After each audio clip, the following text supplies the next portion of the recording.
नमस्कार, candid TV के इस बेहद खास कार्यक्रम डियर साइटकार में आपका स्वागत है। जैसा कि आप अवगत हैं कि हर एपिसोड में कड़ी में हम एक नए साइटकार से मिलते हैं।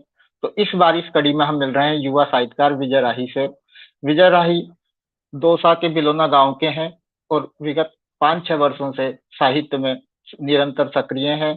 जानते हैं विजय राही की एक साहित्यिक यात्रा को एक वीडियो के माध्यम से। ये वीडियो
तो इस छोटे से वीडियो के माध्यम से आपने विजय राही की सृजनात्मक यात्रा को देखा।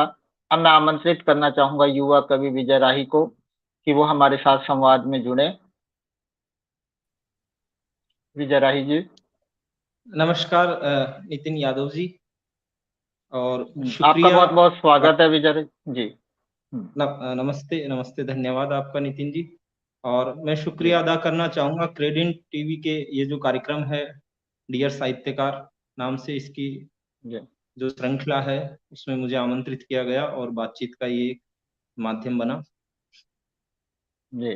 जी तो विजय, जैसा कि आप पिछले 5-6 वर्षों से ज़्यादा समय से दिख रहे हैं, तो मैं जानना चाहूँगा कि जिस पृष्ठभूमि से आप आते हैं, एक आंचलिक और देशज भूमि से, तो साहित्य से आपका रिश्ता कब बना और वो कौन से बचपन की मतलब कारण या घटनाएँ थी जिन्होंने आपको साहित्य की तरफ आपके रुझान को बनाया और आपको एक साहित्य की तरफ जाने के लिए प्रोत्साहित किया? जी जी नितिन जी, आपका सवाल मैं जवाब देने की कोशिश करूँगा। मैं जो हुँ, पाठक जुड़े हुए हैं हमसे, जो साथी दोस्त मित्र जुड़े हुए हैं, उनका भी मैं अभिनंदन करता हूँ, स्वागत करता हूँ। आप जी, सभी का स्वागत है इस कार्यक्रम में, इस बातचीत में। नितिन जी, आपने जी, पूछा है कि किस तरह से मेरा साहित्य से जुड़ाव हुआ या किस तरह से मैं साहित्य में आया। तो जी, मैं आपको बताऊँ कि मैं जयपुर के पास दौसा जिले किलालसोट तहसील के छोटे से गाँव बिलोना से ताल्लुक़ रखता हूँ। यहीं से मेरी जी, शिक्षा-दीक्षा हुई है और एक किसान परिवार से संबंध रखता हूँ। तो हुँ, जैसा कि गाँव का जो जीवन है, वह अपनी तरह से एक उसकी अच्छाइयाँ हैं बहुत सारी, तो उसकी जटिलताएँ, विषमताएँ भी है। तो एक हुँ, मिडल क्लास फैमिली, मध्यम वर्गीय परिवार से मेरा संबंध रहा। और जो बचपन है वो यूँ तो सबका ही अलग-अलग होता है, पर मैं अपने जीवन के बचपन को देखता हूँ, अपने बचपन का जीवन देखता हूँ, तो हुँ, वहाँ पर मुझे लगता है कि कुछ इस तरह की चीज़ें हुई जो मेरी साहित्य की तरफ आने की एक बुनियाद के तौर पर काम अ, करती है। मैं उसको अलगा नहीं सकता, मैं भले ही उसको छुपा लूँ तमाम दुनिया से या अपने पाठकों से, अपने मित्रों से, लेकिन मैं ये मानता हूँ कि वो एक तरह से मेरे साहित्यिक यात्रा का वहाँ से बीज रूप है वहाँ पर। हुँ। जैसे शुरू से ही बच्चे आमतौर पे जिज्ञासु रहते हैं, कल्पनाजीवी रहते हैं, ठीक उसी तरह से मैं भी रहा, लेकिन उसके अलावा कुछ इस तरह की चीज़ें थी जैसे बचपन में ही जो भाया है हमारे इधर जो है माड़ का क्षेत्र, इसमें पिता को भाया कहते हैं। उनका साया बचपन में ही जी, उठ गया था, मुझसे बहुत प्रेम करते थे और जो हम 5 भाई-बहन हैं, उनमें सबसे ज़्यादा मेरे से प्रेम करते थे। उनके जाने के बाद जो है माँ मुझसे प्रेम करती थी। अ, तो हुँ, ये भी होता है कि हम किसी से प्रेम करते हैं तो वह जिससे प्रेम करता है उससे हम अपने आप प्रेम करने लगते हैं। तो भाया का मेरे जी। प्रति विशेष प्रेम था, तो जीजी मेरे से विशेष प्रेम करती थी। और जीजी यानी माँ? हाँ, जीजी यानी माँ। जी, माँ जीजी बोलते हैं हम इधर। तो जी।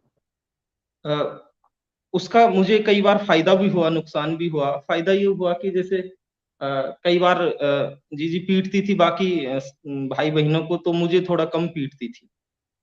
और नुकसान यह हुआ कि मैं उस तरह से परिपक्व नहीं हो पाया जिस तरह से और मेरे भाई-बहन हुए।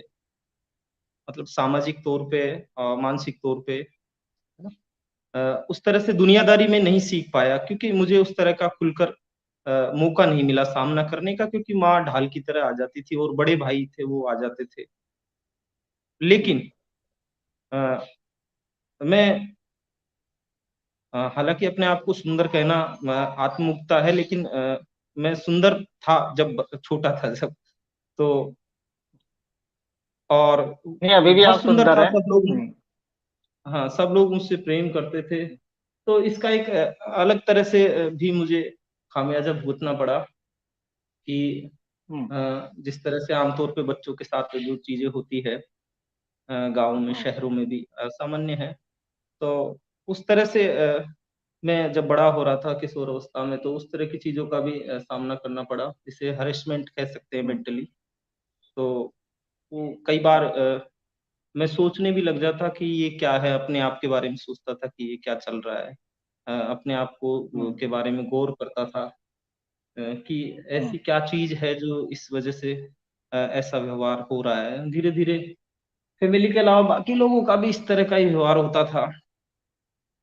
तो यह एक चीज़ रही जो एक द्वंद रहा बचपन से ही खुद के होने को लेकर, अस्तित्व को लेकर कि हुँ, अ कई बार तो मैं ये सोचता था कि ये चीज़ें क्यों हो रही है? क्या कहीं मैं लड़का हूँ या लड़की हूँ? कई बार तो मैं ये भी सोचता था। मैं अपने जीवन को देखता हूँ लिटरेटिक तौर पे, तो मुझे शेखर एक हुँ, जीवनी का जो कैरेक्टर है शेखर, उसको मैं अपने बहुत करीब पाता हूँ।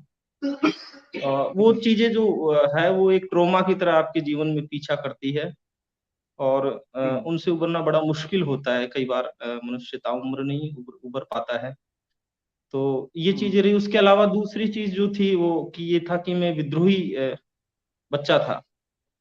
चीज़ों को हुँ, करके जैसा बच्चे करके देखते हैं तब मानते हैं, उस तरह से था। अ, हुँ, धार्मिक था पर बहुत ज़्यादा तार्किक भी था।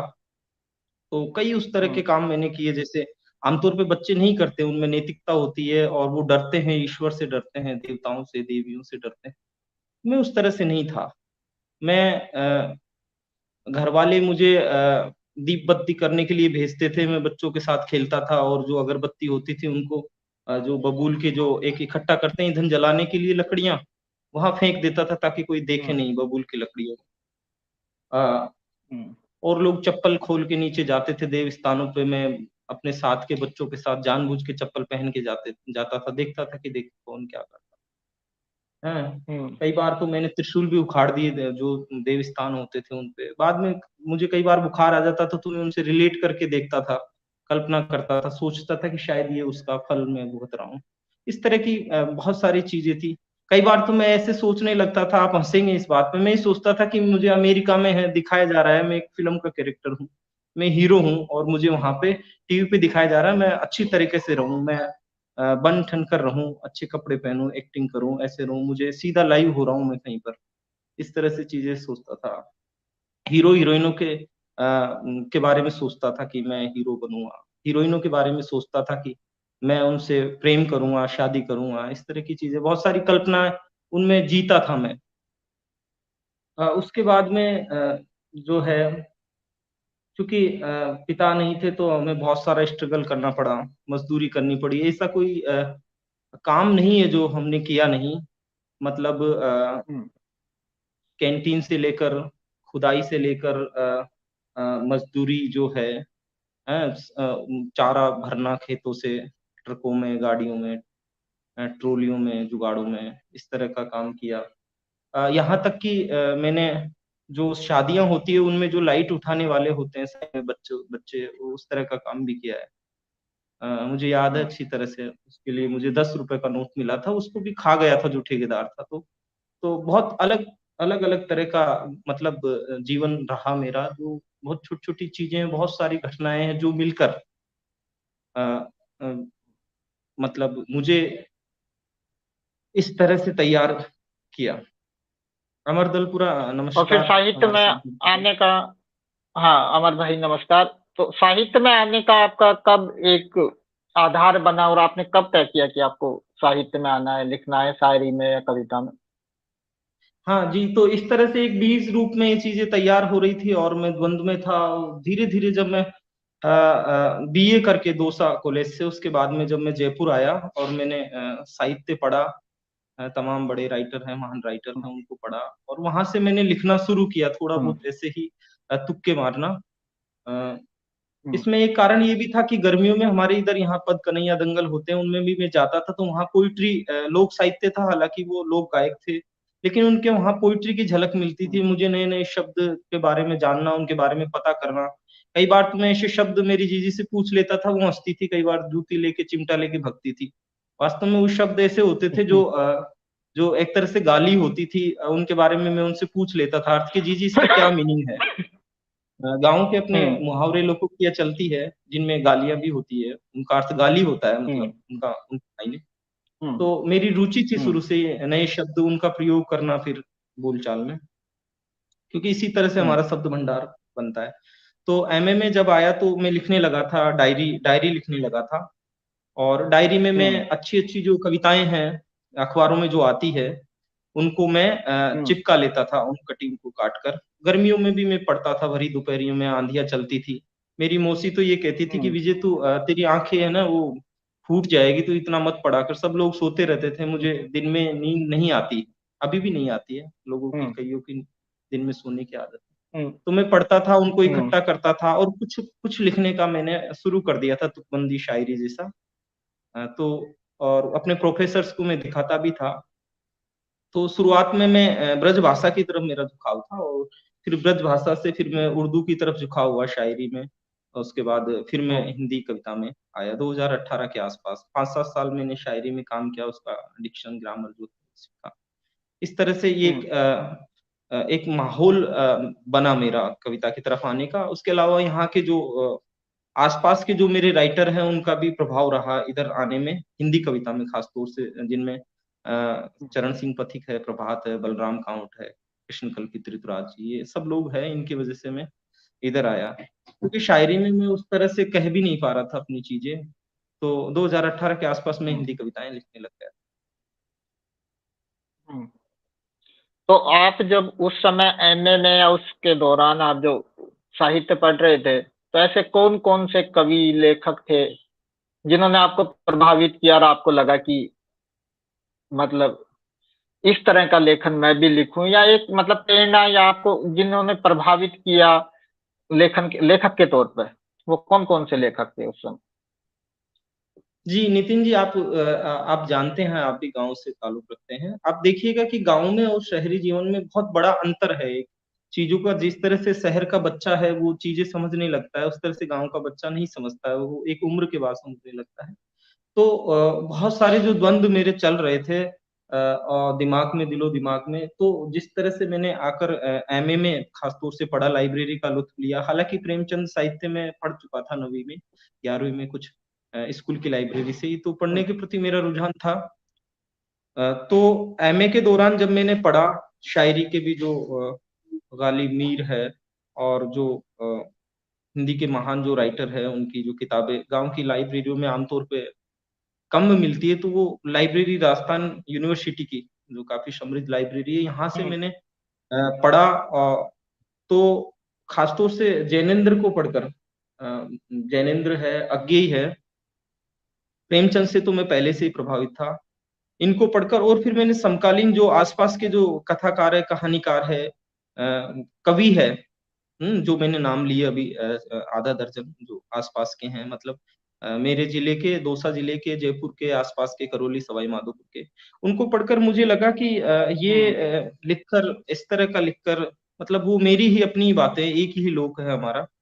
पढ़कर अगर ये उस हुँ, तरह से हिंदुस्तान के बड़े कवियों हुँ, में शुमार हो सकते हैं, मैं क्यों नहीं लिख सकता? मेरे अंदर एक अलग तरह का आत्मविश्वास हुँ, पैदा हुआ। हुँ। एक मैं ये जानना चाहूँगा, जब आपकी कविताओं से हम गुज़रते हैं, तो उसमें स्त्री स्वर जो है, जो कि पितृसत्तात्मक समाज में दमित है, प्रताड़ित है, तो वो काफ़ी सशक्त होकर उभरता है। स्त्री की आवाज़ जैसे माँ, भाभी, बेटी, बहन, प्रेमिका, पत्नी, तो उसकी आवाज़ जी। अलग-अलग आयामों से आप उठाते हैं कविता में। तो स्त्री के प्रति जो संवेदना के जो अनेक धरातल को आपकी कविता छूती है, तो उसके पीछे आपका मतलब, एक तो हमारा जो लोक है, जो हमारा एक परिवेश है, उसका एक जो पितृसत्तात्मक ढाँचा है, उस पे जैसे आपने अभी थोड़ी देर पहले कहा था कि एक विद्रोहीपन होता है, एक बीहड़ अनुभव होते हैं जीवन के।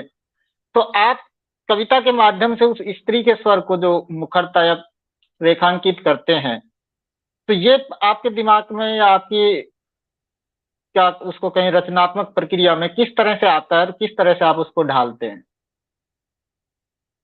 जी इसका सबसे बड़ा कारण तो मेरी अपनी जीजी है क्योंकि भाया जब तक गुज़रे नहीं थे यानी उनका देहांत नहीं हुआ था, उससे पहले भी ह हम लोग जो है भाया के पास ही रहते थे और माँ है वो हमारे नाना के वहाँ रहती थी क्योंकि हमारे जो भाया है वो अलग तरह के थे, वो भी एक तरह से विद्रोही जो है वो मैं मेरे मेरे अंदर जो विद्रोही जो तत्व है मेरे भाया के यहाँ से आता है। हालाँकि माँ ने भी एक तरह से जो जीवन है माँ का वह भी बहुत संघर्षों का रहा है।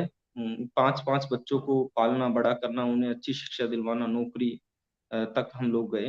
तो ये सारी स्थितियाँ हैं वो तब से ही शुरू हो गई थी क्योंकि हम लोग बहुत छोटे थे जब भाया का देहांत हुआ। मैं लगभग 7-8 साल का होगा ज़्यादा से ज़्यादा 10वीं में वो दूसरी में पढ़ता था मैं।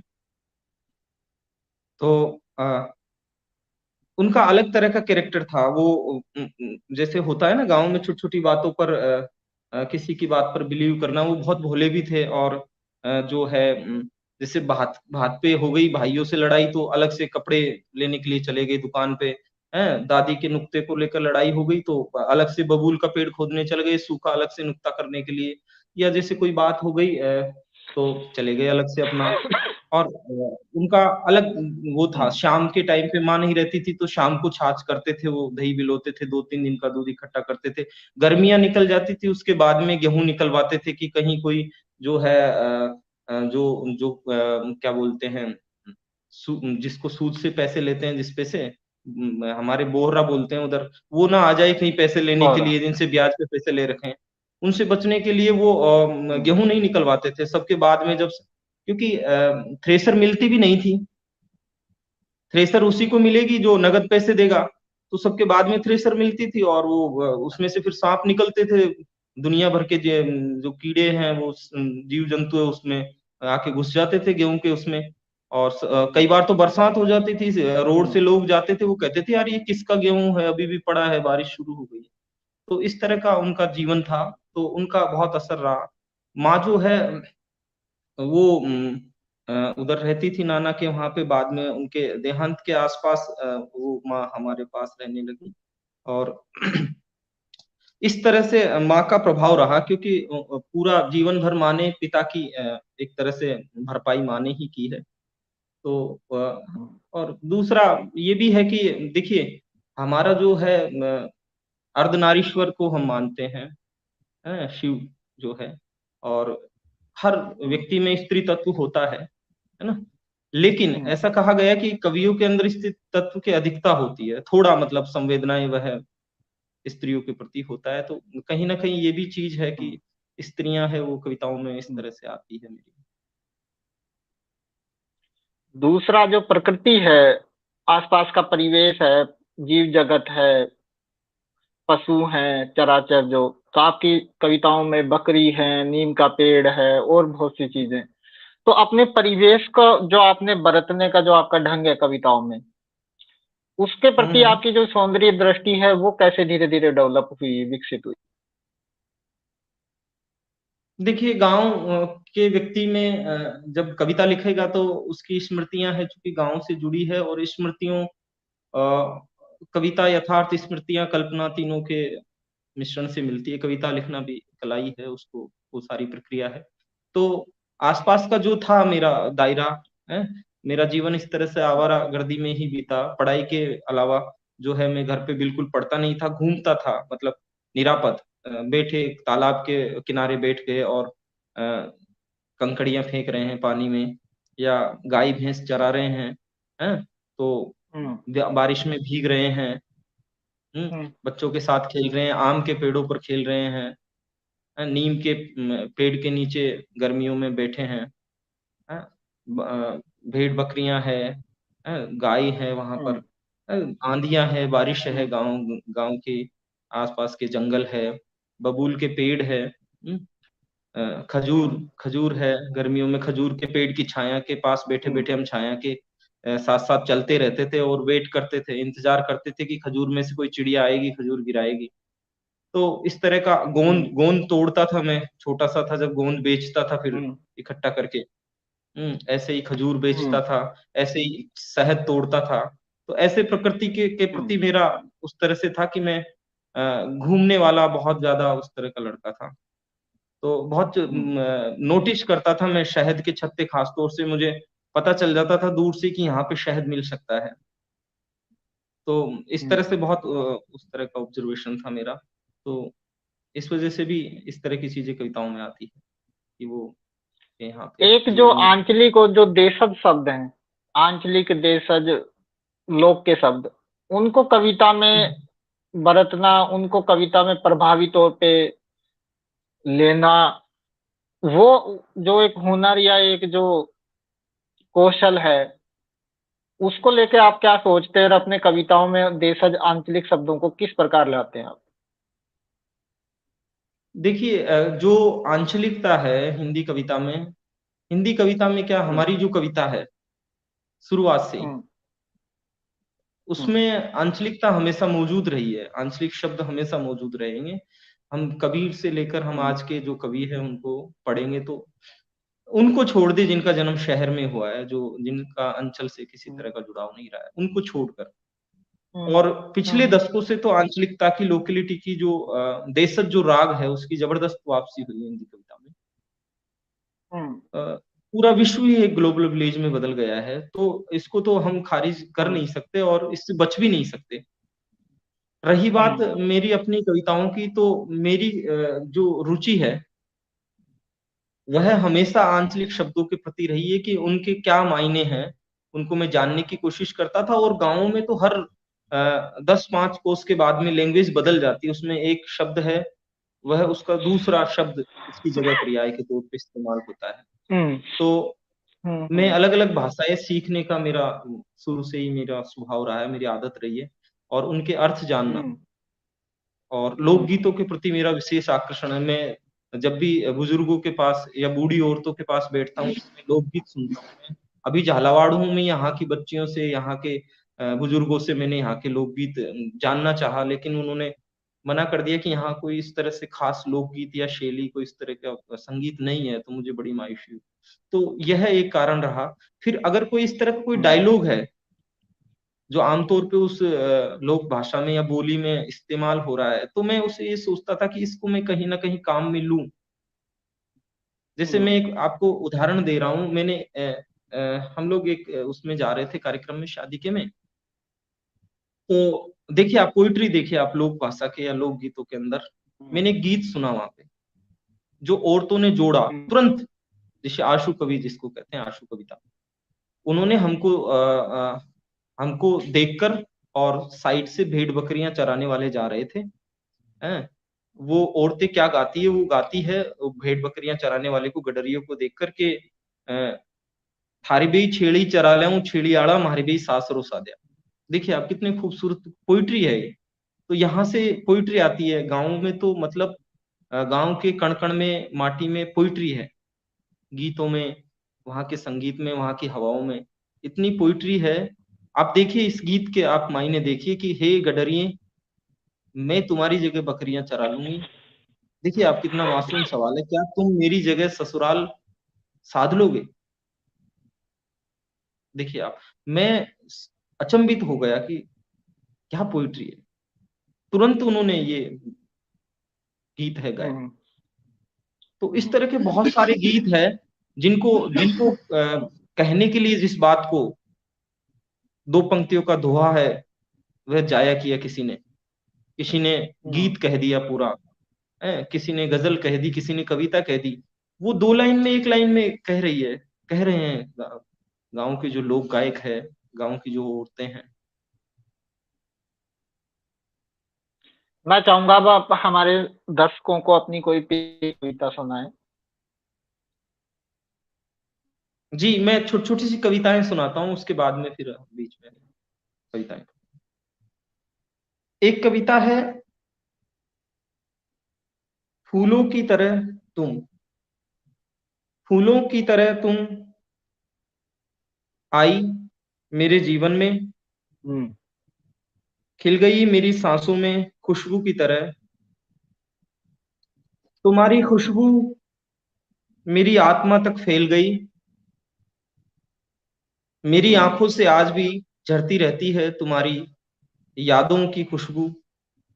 मेरी आंखें फूलों की खोज करती तितलियां हैं, इन्हें उम्मीद है कि फिर फूल खिलेंगे, फिर बहार आएगी जीवन की बगिया में। तुम्हें याद करना, फूलों को याद करना है, तुम्हें प्रेम करना, अपने आप से प्रेम करना है। बहुत सुंदर। एक इसी तरह की छोटी सी कविता और है,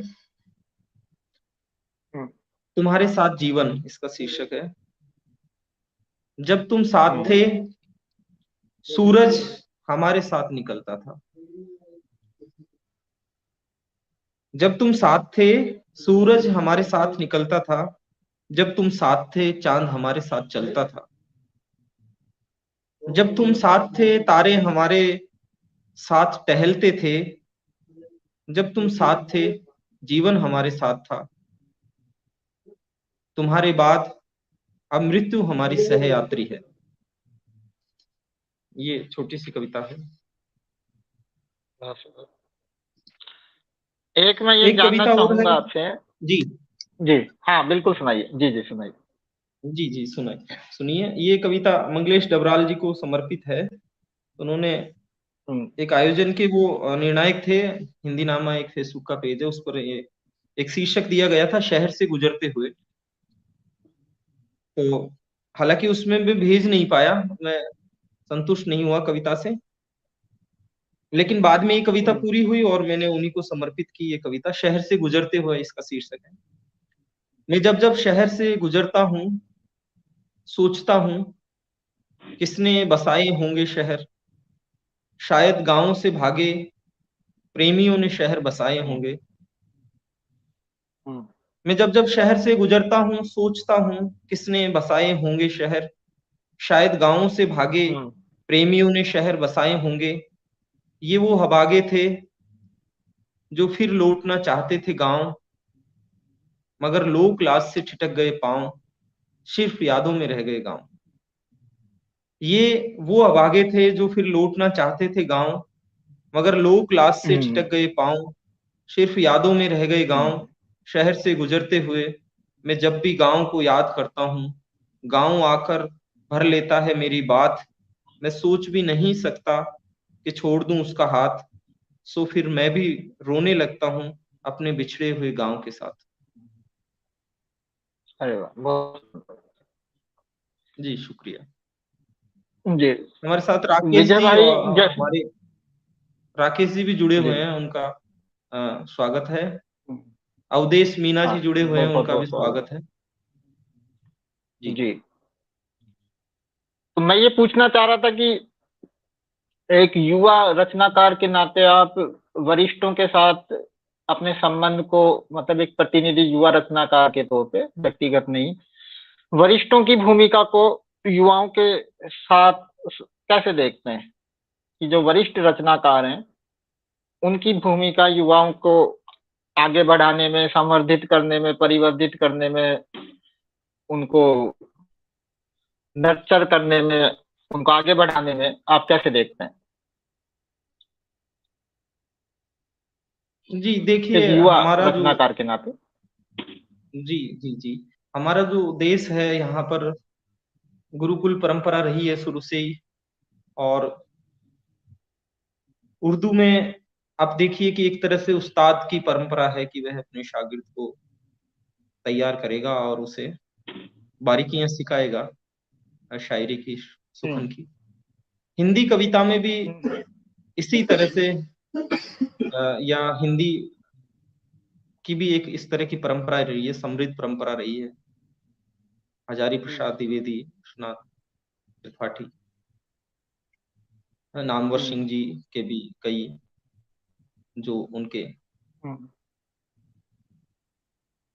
उनके कहेंगे कि उनके बाद की पीढ़ी के जिन्होंने उनका सानिध्य प्राप्त किया। तो मैं ये हम्म, कहूंगा कि ये बहुत जरूरी है कि युवा कवियों को, युवा रचनाकारों को वरिष्ठों का सानिध्य मिले। हम्म, और यह एक तरह से वरिष्ठ जो है उनकी यह एक नैतिक जिम्मेदारी भी है, एक साहित्यिक उनकी जिम्मेदारी भी है कि वो जो साहित्य का जो पूरा जो एक स्ट्रक्चर है या देश दुनिया का जो साहित्य है, कविता का क है, वह नए बिल्कुल नए लड़कों को कविता का क, कहानी का क बताएं। जो जो बच्चे जो नए लड़के लड़कियां हैं वो छपे हैं अगर, हालांकि इस पर अलग अलग तरह की राय हो सकती है सबकी, लेकिन हम्म, मेरी आज से पिछले दो दो तीन साल पहले जो राय थी वह अब बदली है। हम्म, मैं देखता था हम्म, पहले कि सुनता था साथियों से कि इस तरह से झिड़क देते हैं, हम किसी वरिष्ठ के पास जाते हैं कविता दिखाने के लिए, कहानी दिखाने के लिए। हाँ, ये फेसबुक का भी बड़ा हुआ था कि फ्रेंड रिक्वेस्ट भेज दी, एक्सेप्ट नहीं की। हाँ, लड़की के नाम से भेजी, एक्सेप्ट कर ली। हाँ, इस तरह के भी प्रसंग सुने। और जो एक एक जो होता है सकारात्मक रवैया वह हम्म, नहीं था। लेकिन मेरे लिए तो, मैं अपनी बात करूं सिर्फ, मतलब एक तरह से हम्म, खुद के हिसाब से, तो मेरे लिए तो अच्छा है। लेकिन मैं तमाम जो कवि साथी है उनकी बात कर रहा हूँ कि हम्म, पूरे देश से एक ही, मतलब पूरे देश के कोने कोने से जो युवा थे वही यही कहते थे कि उस तरह से वरिष्ठ हमें मार्गदर्शन नहीं दे रहे हैं, उन्हें देना जिस तरह से देना चाहिए। अब हो सकता है युवाओं के प्रति भी अपनी शिकायतें थी वरिष्ठों की कि वो उनके अंदर धैर्य नहीं है, वो बहुत जल्दी है वो लाइमलाइट में आना चाहते हैं, अपनी कविताओं को पब्लिश करवाना चाहते हैं जबकि वो प्रकाशन के योग्य नहीं है। इस तरह के सवाल थे। फेसबुक ने दूरियों को बहुत कम किया तो बहुत तेजी से संवाद होने लगा। हाई हेलो के बाद सीधा कविता भेजना और उस पर सीधा तुरंत राय मांगना। हम्म, समझ रहे हैं ना आप मेरे को? तो इससे भी चीजें बिगड़ गई। लेकिन अब मुझे लगता है कि अब पिछले सालों से मैं खुद भी इस तरह की राय रखता था, मैंने कहा भी था दैनिक भास्कर से बातचीत के दौरान पीएलएफ में। लेकिन अब चीजें बदल रही है। देखिए आप अभी युवाओं को लेकर रजा फाउंडेशन की तरफ से अशोक जी है वो वहां पे लंदन गए हैं, और इससे पहले भी उन्होंने एक कार्यक्रम करवाया है जिसमें कुछ मित्र हमारे भी गए थे। उनको पूरा एक तरह का माहौल दिया, उनको उनसे अलग-अलग महान साहित्यकारों पर बातचीत की उन्होंने आपस में। एक एक एक बहुत अच्छा कार्यक्रम वो था, जैसा बताया गया साथियों ने। तो इस तरह के कार्यक्रम हो रहे हैं, कथा कहन हो रहा है कानोता कैंप में, हैं? वहाँ पे वरिष्ठ लोग हैं, वो नए लोगों को कहानी, कविता पर बात करें। तो अब चीज़ें बदल रही है, और मैं आश्वस्त हूँ कि वरिष्ठ है वो युवाओं को सही दिशा दे रहे हैं, और ये ज़रूरी भी है, इस पे बात भी होनी चाहिए। एक मैं ये जानना चाह रहा था कि इंस्टाग्राम ने कविता को कैसे बदला है, क्योंकि इंस्टाग्राम पे एक बाढ़ है पोस्टर्स की, सूक्तियों की।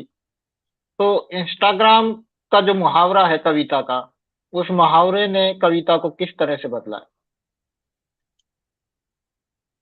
देखिए सूक्तियाँ हैं, वह सूक्तियाँ हैं, कविता है वो कविता है।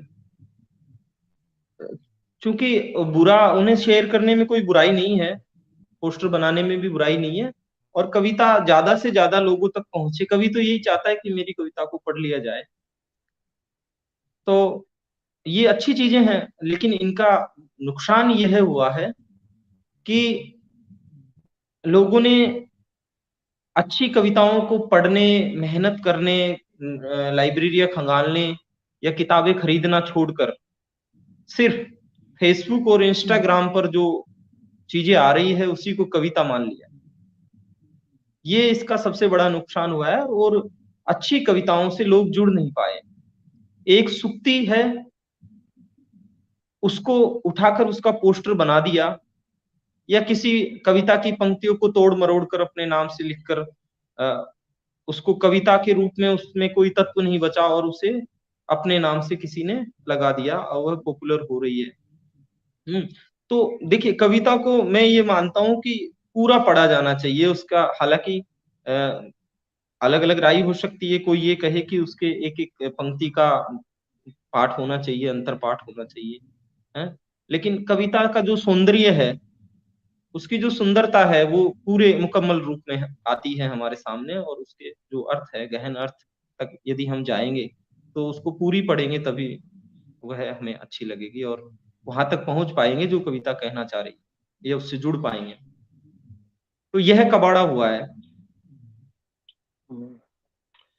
एक मैं ये जानना चाहूंगा आपसे, क्योंकि मैं आपको निजी रूप से भी जानता हूँ। तो एक लेखक के लिए पाठन कितना जरूरी है, और लेखकों को पढ़ना, क्लासिक्स को पढ़ना, अपने समकालीन को पढ़ना, वो उसकी रचनात्मक प्रक्रिया में कितना आवश्यक है, जरूरी है, कितना महत्वपूर्ण है, इस पे आप क्या कहना बहुत चाहेंगे? बहुत बहुत ज़रूरी है। नितिन जी, बहुत ज़रूरी है पढ़ना। देखिए मैं आपको मेरी अपनी बात बताऊँ, 2-3 और भी कई साथी हैं मेरे जिनकी ठीक ऐसी ही राय है हमारी। उनकी भी 2-3 किताबें आ चुकी होती, और शायद मेरी भी 1 किताब अब तक आ चुकी होती, अगर मैं बहुत अच्छे-अच्छे राइटरों को नहीं पढ़ता, और वो बड़ा मुश्किल हो जाता फिर मेरे लिए, हम्म। क्योंकि उसका कुछ हो भी नहीं सकता था फिर। वह इसलिए ज़रूरी है कि हमें एक तो परंपरा का बोध होता है, और यह एक चीज़ सीखने को मिलती है कि किस तरह से कविताएँ लिखी जानी चाहिए, उसका जो पूरा क्राफ्ट है यह भी समझ में आता है हमारे एक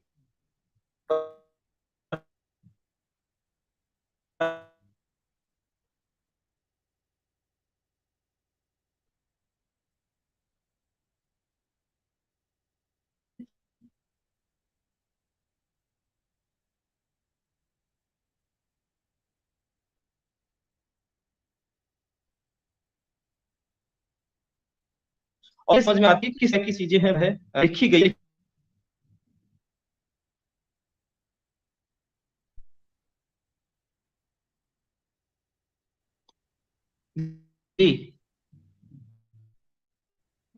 थोड़ा जी। सा आवाज कम करना। एक जी। मैं आवाज एक चीज जी, आवाज आ रही? जी। जी नहीं। हाँ जी, बोलिए विजय भाई। तो इससे हमें परंपरा का बोध होता है कि किस तरह से हिंदी कविता आज जो है वो उसकी परंपरा क्या है, वह कहाँ से शुरू होती है, किस तरह से उसका रूप बदलता है, किस तरह से चीजें बदलती है समय के साथ, वह चीज हमारी समझ में आती है। दूसरी यह भी समझ में आता है कि यह चीज लिखी जा चुकी है, यह चीज है वो हमें नहीं लिखनी चाहिए। जैसा जो बड़ा नया है उसके लिए सामान्य चीज भी बहुत अच्छी उसे लगेगा कि ये देखो मैंने क्या लिख दिया, जबकि वह चीज मीर लिख चुके हैं, या वह चीज बिल्कुल। कबीर लिख चुके हैं। उसने लिख दी कोई चीज, वह खुश हो रहा है क्योंकि उसने पढ़ा ही नहीं कि वह चीज लिखी जा चुकी है पहले। वह चीज सूरदास लिख चुके हैं या वह चीज निराला लिख चुके हैं। हालांकि उन एक जैसा विजय लिखना भाई, बहुत बड़ी ये बात है। बात कही जाती जी।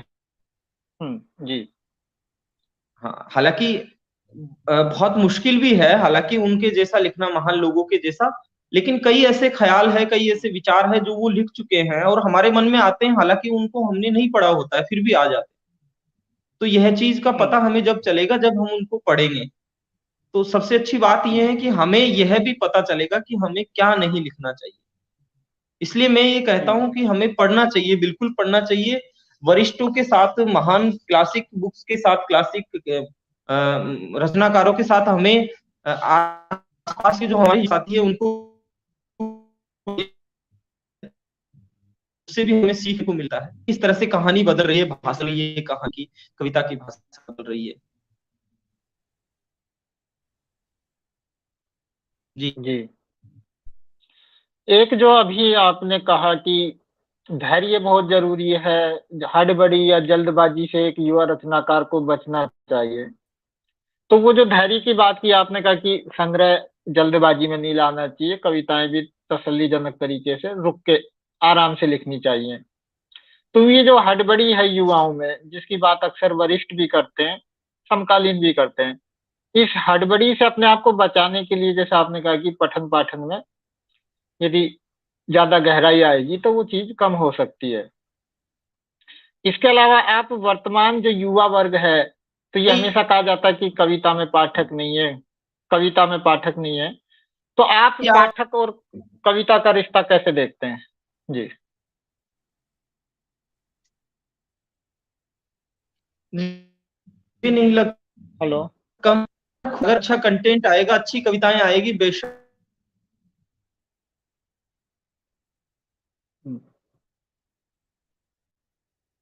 मुझे शायद नेटवर्क प्रॉब्लम हो गई।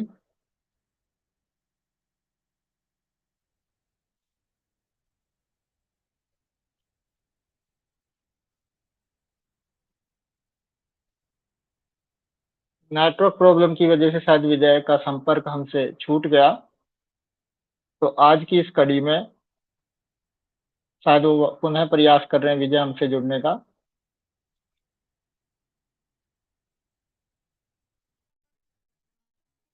तो आज हमारे साथ थे युवा कवि विजय राही। उन्होंने अपनी कविता, अपनी रचनात्मक प्रक्रिया, अपनी यात्रा और अपने विचारों, समकालीन बोध से भरे अपने विचारों को हमें अवगत कराया। आप सभी का बहुत बहुत धन्यवाद कि आप हमारे साथ इस कार्यक्रम में, इस संवाद में जुड़े। आपका बहुत बहुत धन्यवाद।